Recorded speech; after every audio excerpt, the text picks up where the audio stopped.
Good morning. The Secretary General will preview the Foreign Ministerial tomorrow, and then he'll be happy to take your questions. Secretary General.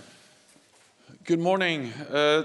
2 weeks from now, NATO leaders will meet in London.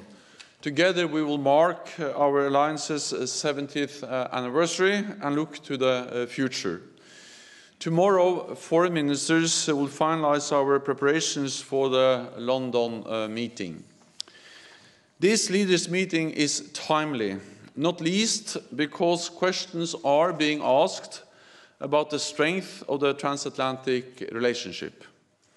There are indeed differences among allies on a range of different issues, such as trade, climate, the Iran nuclear deal, and more recently the situation in northeast Syria. But differences and doubts among allies are not new. Despite them, NATO has only grown stronger over the last 70 years. And we continue to provide security for almost 1 billion people. In fact, Europe and North America are doing more together in NATO today than we have for decades. We are strengthening our deterrence and defense with more forces and higher readiness, stepping up our response against cyber attacks and hybrid threats, and playing a key role in the fight against international terrorism, including with training missions in Afghanistan and Iraq. Because ultimately, being part of a strong transatlantic alliance is in the national interest of each and every one of our countries. Everything we do must be underpinned by fair burden sharing. We are now in the 5th consecutive year of rising defense spending across European allies and Canada, with more than 100 billion extra invested in defense. This is unprecedented progress, and we are determined to keep up the momentum. In a fast-changing world, NATO continues to adapt to face strategic challenges. And tomorrow we will take another important step. I expect ministers will agree to recognize space as an operational domain alongside air, land, sea, and cyber. Space is essential to the alliance's defense and deterrence, for early warning, communication, and navigation. Around 2,000 satellites currently orbit the Earth. Around half are owned by NATO countries. So recognizing space as an operational domain will be a clear sign that we continue to strengthen our deterrence and defense in all areas. Our approach will remain defensive and fully in line with international law. NATO has no intention to put weapons in space, but we need to ensure our missions and operations have the right support. We will also address a range of other issues, including NATO's role in the fight against terrorism. Our training missions in Afghanistan and Iraq continue to play an important role in preventing the resurgence of ISIS and other terrorist groups. Our work to counter hybrid threats will also be on the agenda. Allies are stepping up, including with new baseline requirements for resilient telecommunications, including 5G. And our first counter-hybrid support team is in Montenegro this week. We will also discuss other strategic issues, including Russia, the implications of the rise of China, the future of arms control, and energy security. NATO is the only forum that brings nations from Europe and North America together to address strategic security challenges.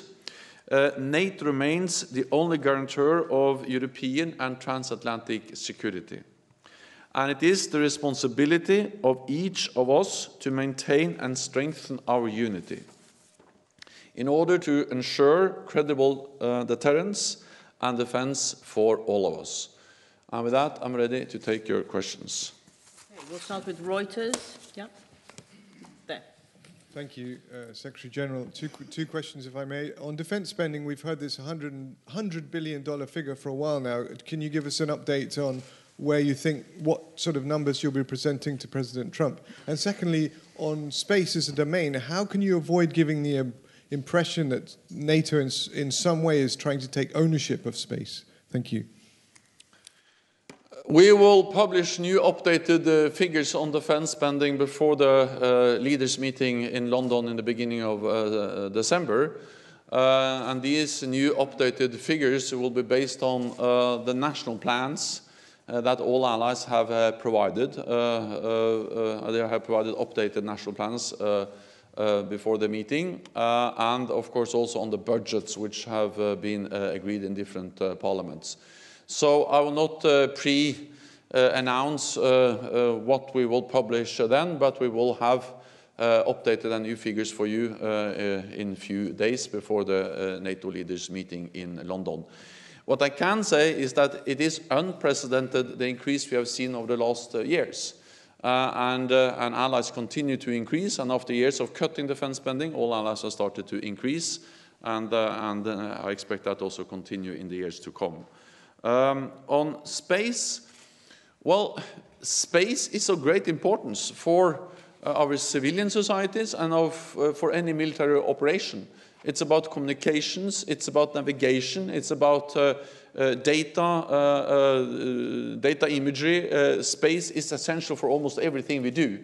And therefore, to make sure that we have the right capabilities, that our missions and operations have the support they need, is of course important, and to coordinate also efforts among NATO allies is important for the alliance, and also shows that NATO is responding and adapting to evolving security challenges. Okay, we have Wall Street Journal here, also on the second row. James Marston from the Wall Street Journal. Secretary General, you've probably got used to dealing with the US president bashing NATO. Now we also have the French president bashing NATO. What's your reading of what President Macron said in this Economist interview? Have you reached out to Paris at all? Do you intend to try and find out more details, clarifications? And do you expect what he said to become part of the discussions in London? Thank you.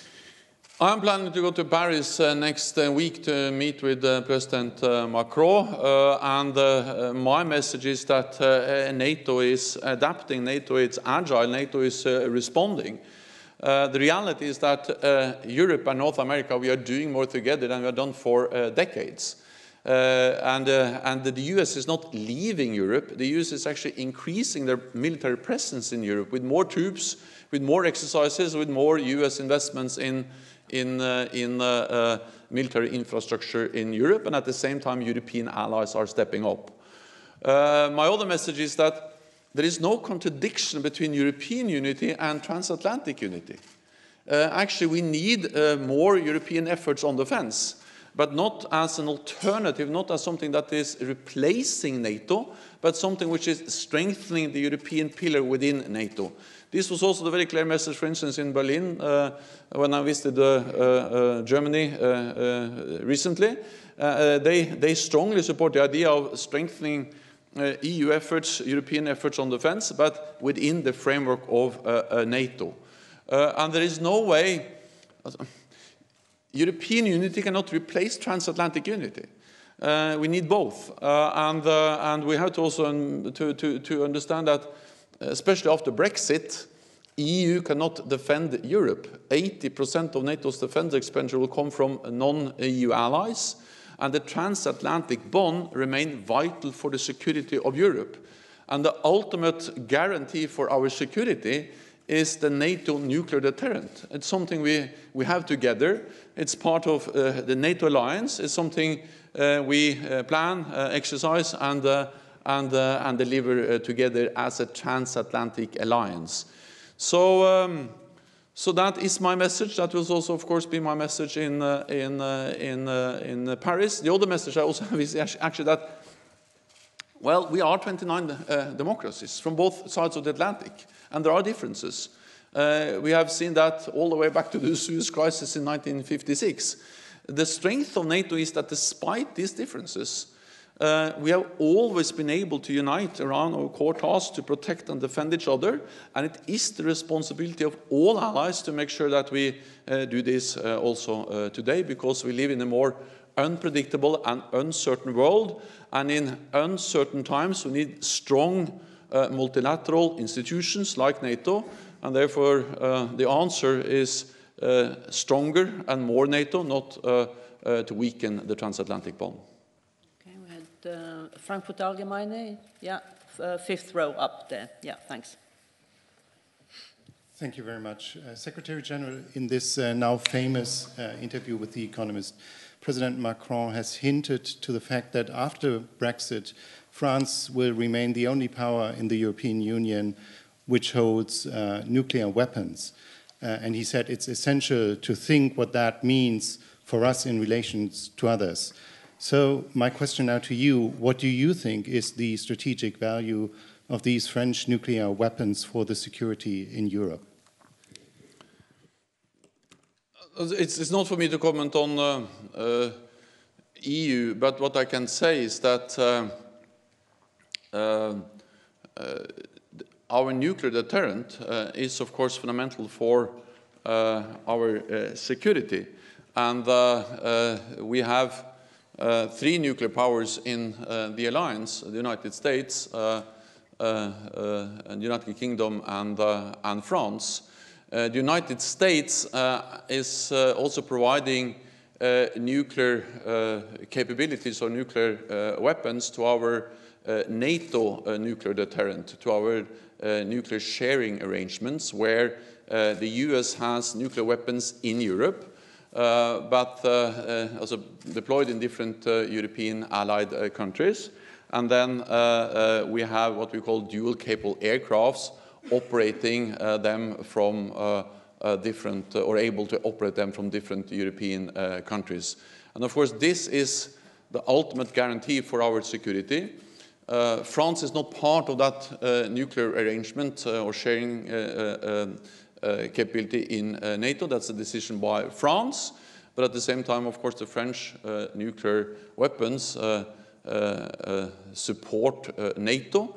And I cannot see that that will change, or that will not change with Brexit. European allies have strongly expressed that they will continue to. Also, Brexit will not change anything when it comes to NATO. Brexit will change UK's relationship to the European Union, but not UK's relationship to NATO.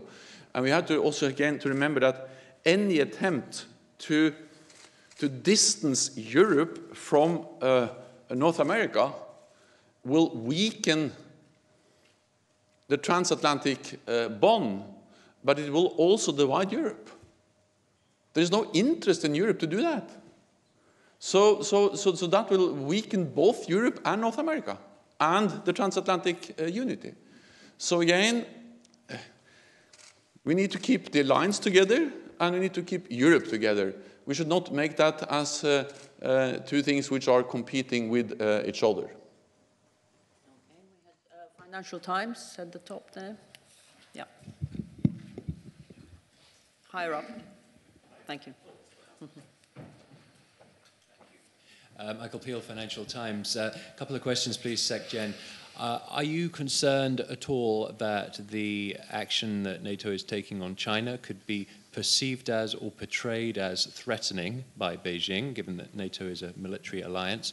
And secondly, does the establishment of outer space as a domain mean that it could, an attack on a satellite or some other vessel in space could trigger Article 5 collective defense provisions? Thank you.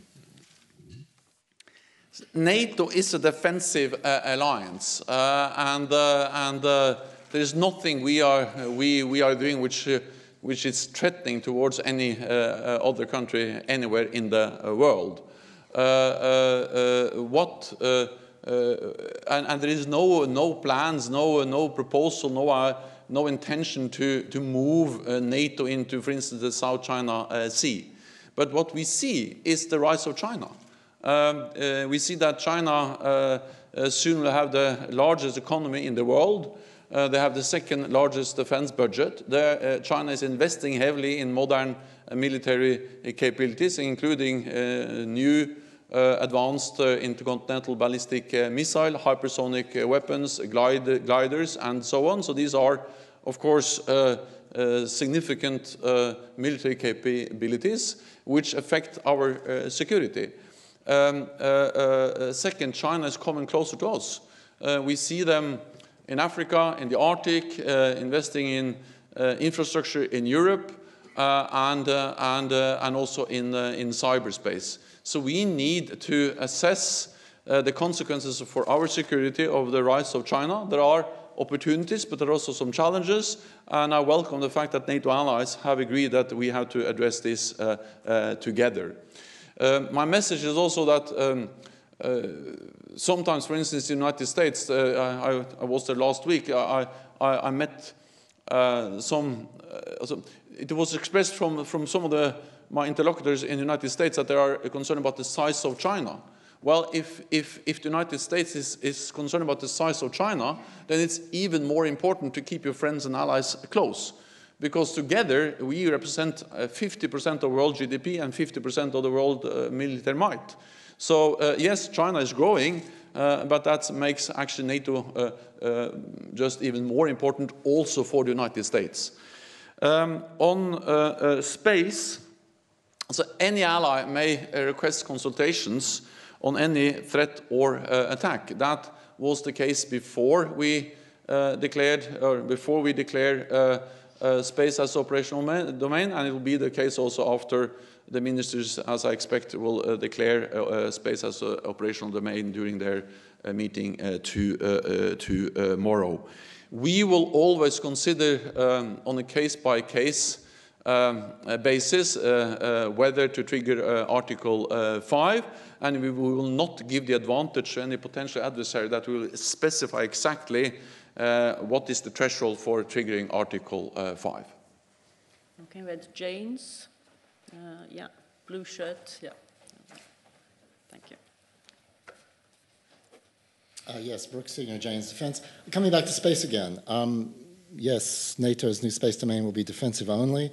However, NATO's largest ally, the United States, is setting up a space command and does intend to offensively weaponize space. Question to you, will there be any communication links between NATO's future early warning space picture and the future U.S. Space Command? And would that, by implication, still be only defensive for NATO's operational space domain? Or will there categorically be no links between the two? Thank you.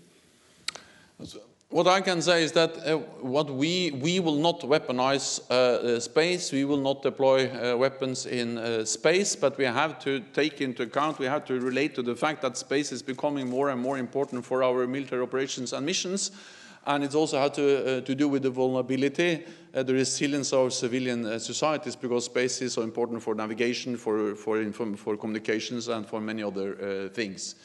I will not go into the specifics of how we are going to communicate with national space commands and national space capabilities, but that's national capabilities. What NATO will do will be defensive, and we will not deploy weapons in space.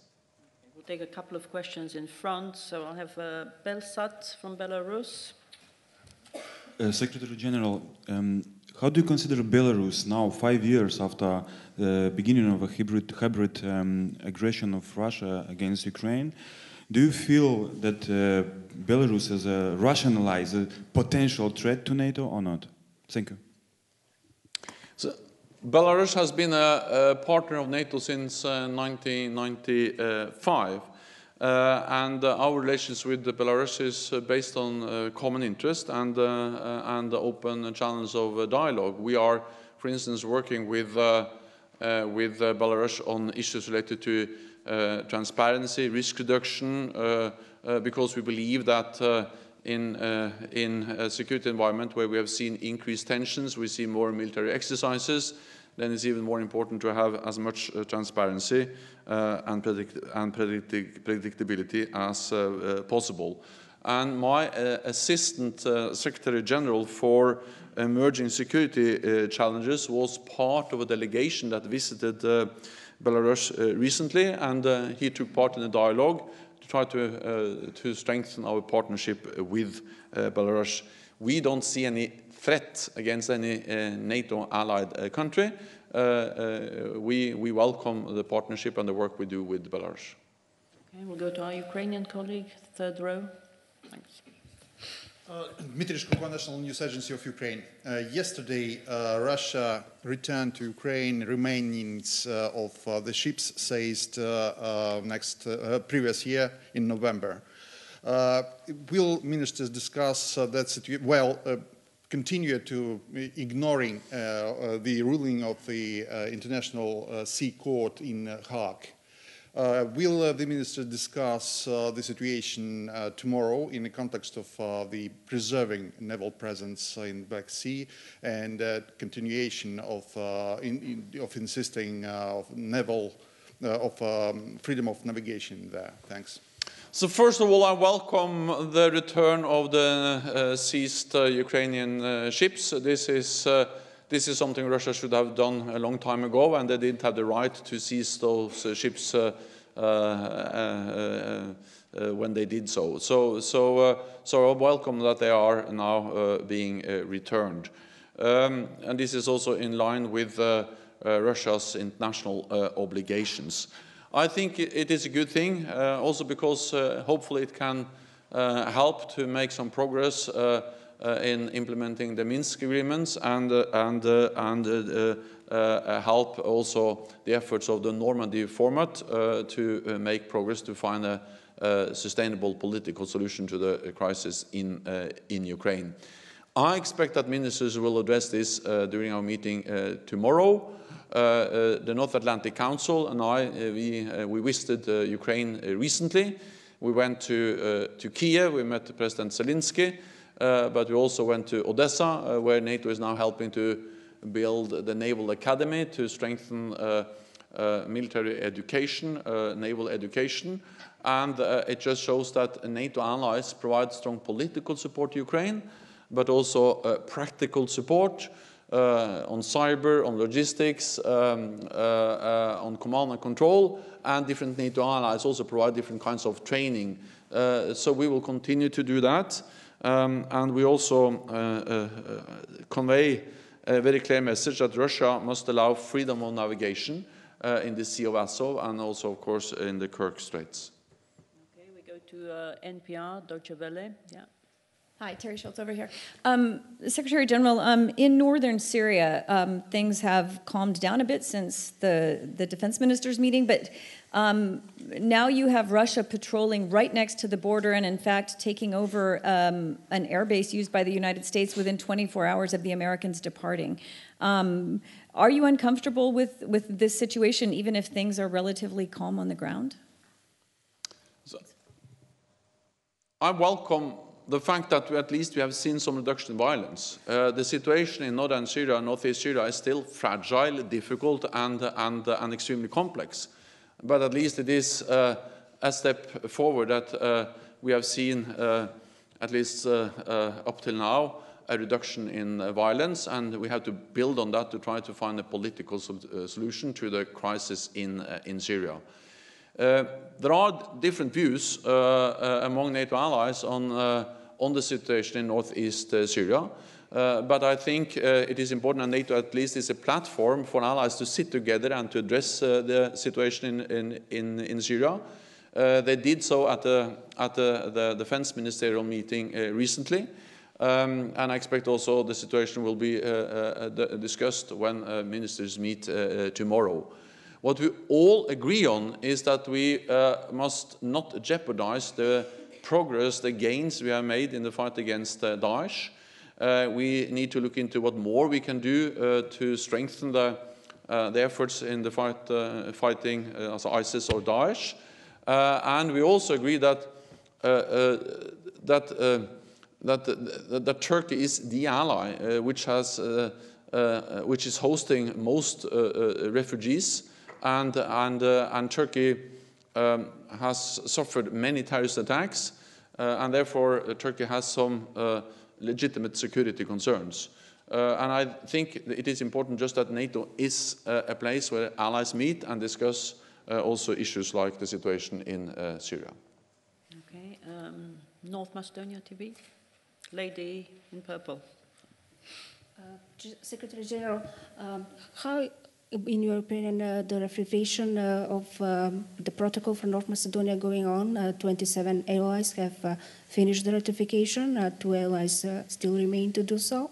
So the NATO summit in London will celebrate the 17th anniversary of the alliance, but not with 30 allies. So North Macedonia is very close to become a full member of the alliance. We signed the accession protocol also this spring. Then most of the parliaments in our 29 allied countries have ratified the protocol. I visited in the US last week, and they have passed the ratification through the Senate. And so has most of the other NATO allies done. I don't expect all allies to finish this process by the beginning of December, but I expect that to be finished early next year, and then North Macedonia will be a full member.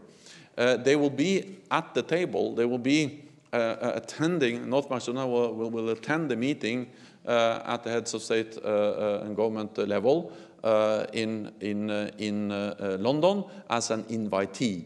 So I think that shows that North Macedonia is also very close to becoming a full member, and they are already participating in NATO meetings, including the leaders' meeting in London in December. Tas? Thank you very much. Denis Dubrovin, TASS News Agency.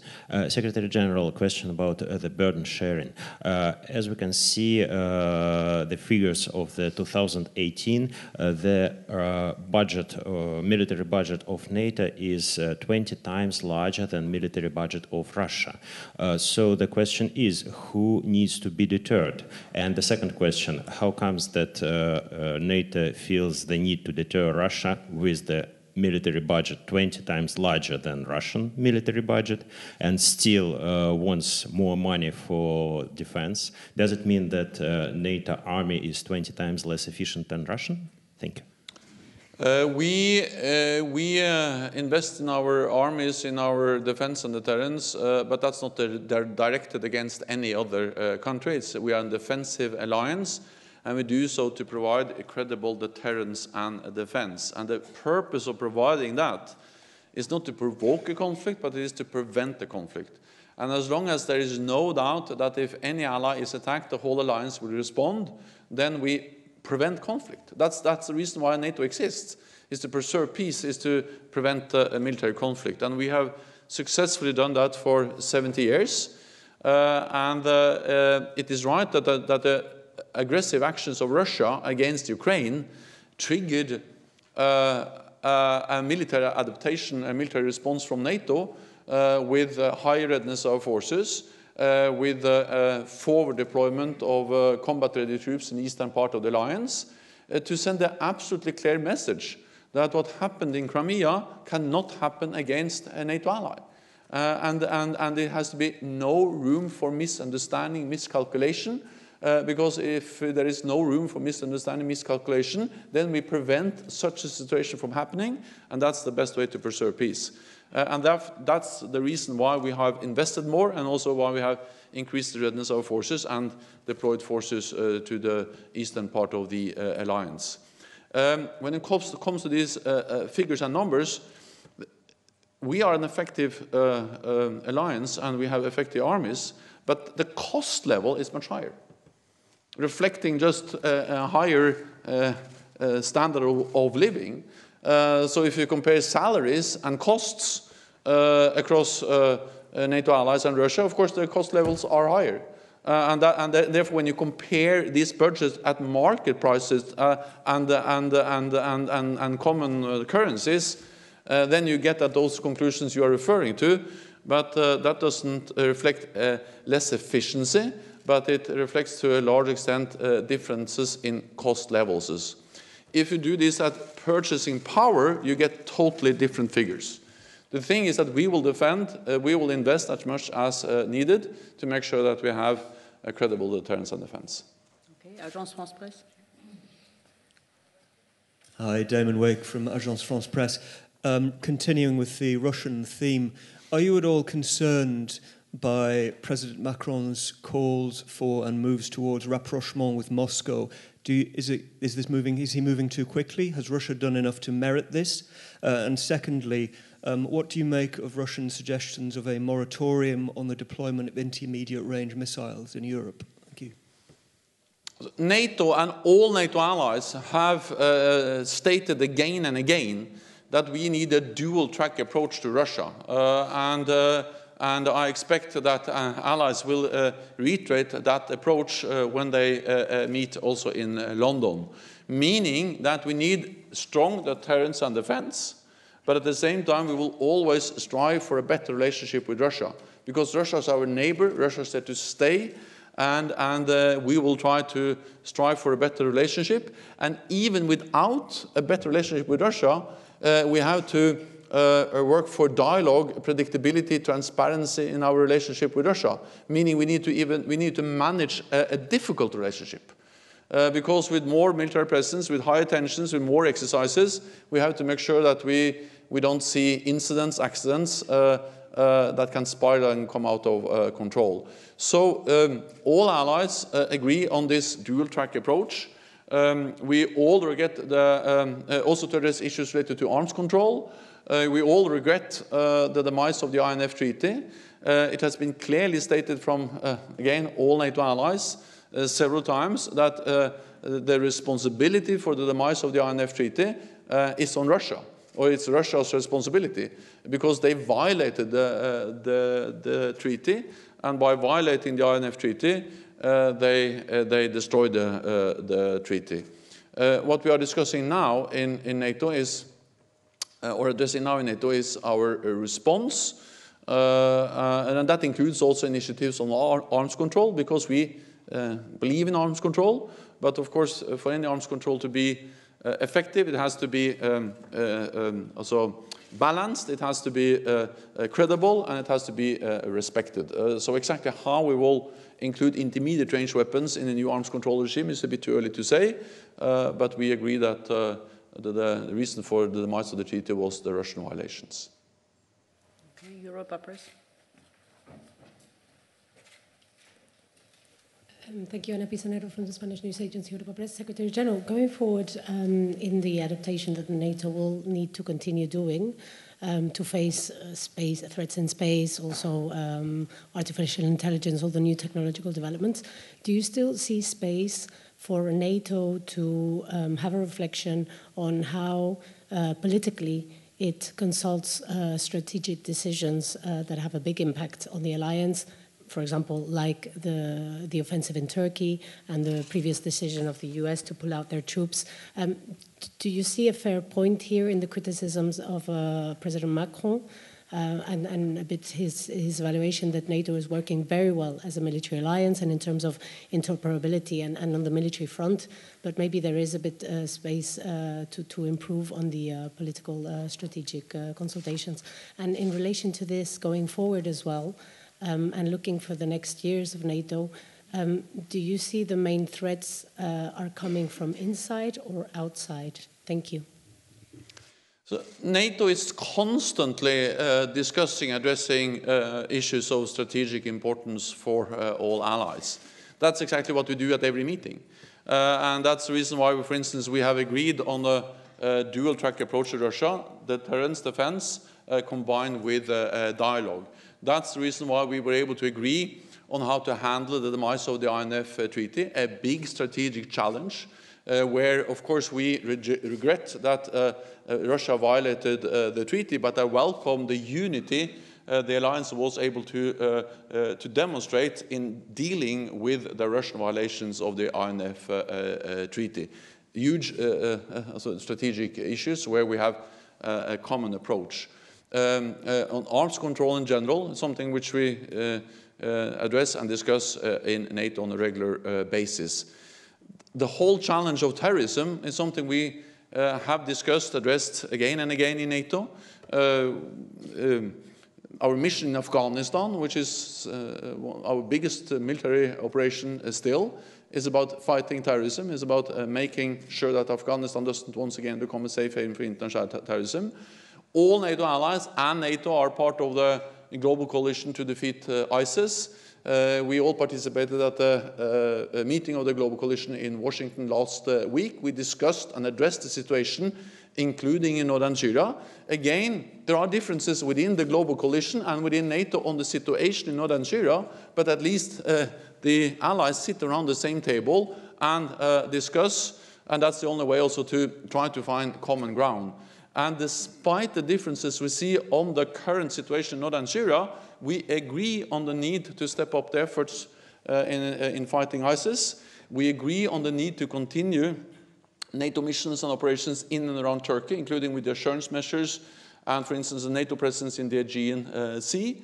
And we also agree on the need to make sure that we recognize the importance of standing together in avoiding that ISIS is able to get a foothold in Afghanistan, which is their declared aim.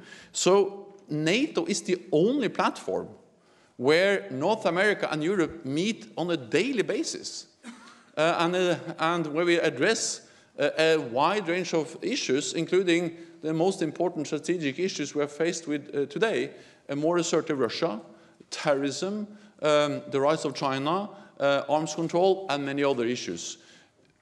Normally we agree. Sometimes we don't agree. But also then I think it's important that at least that we meet, discuss, and try to find a way to deal with also the issues where we have different views. Okay, we have Le Soir. So, yeah. In light of what you've just said about the EU, do you plan to invite the European leaders, European Union leaders, to the NATO leaders meeting? Thank you.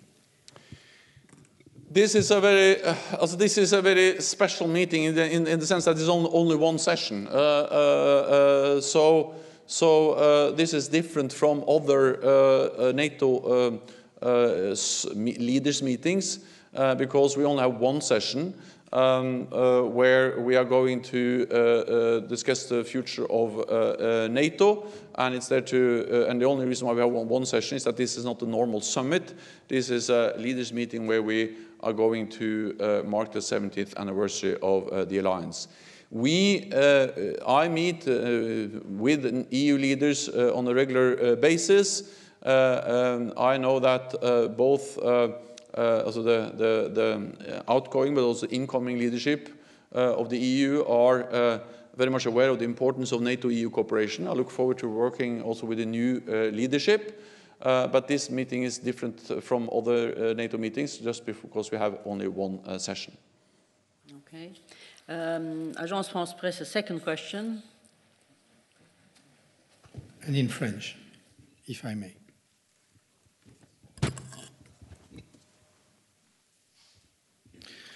Bonjour. Vous n'avez pas répondu à la question de ma consoeur qui demandait si vous compreniez les critiques du président français.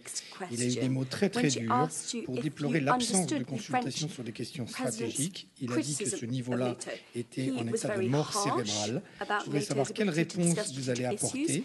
Si jamais le cerveau est mort, est-ce qu'il faut changer de cerveau? Dans ce cas-là, faut-il qu'il y ait des démissions? Ou est-ce qu'il fait comme l'ont fait les Allemands, on discrédite la remarque et la réflexion française en accusant la France de vouloir torpiller l'OTAN? Est-ce que c'est la bonne solution? Merci. As Germany has done by accusing France of wanting to sabotage NATO. Is that the right response? Thank you.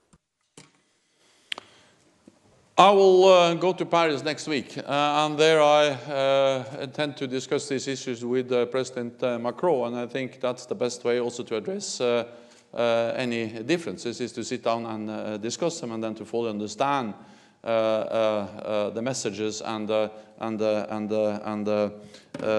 motivations.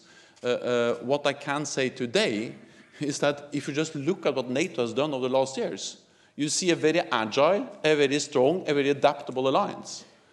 We have implemented the largest reinforcement of our collective defense in decades. US is not leaving Europe, US is actually coming back to Europe. European allies are investing more.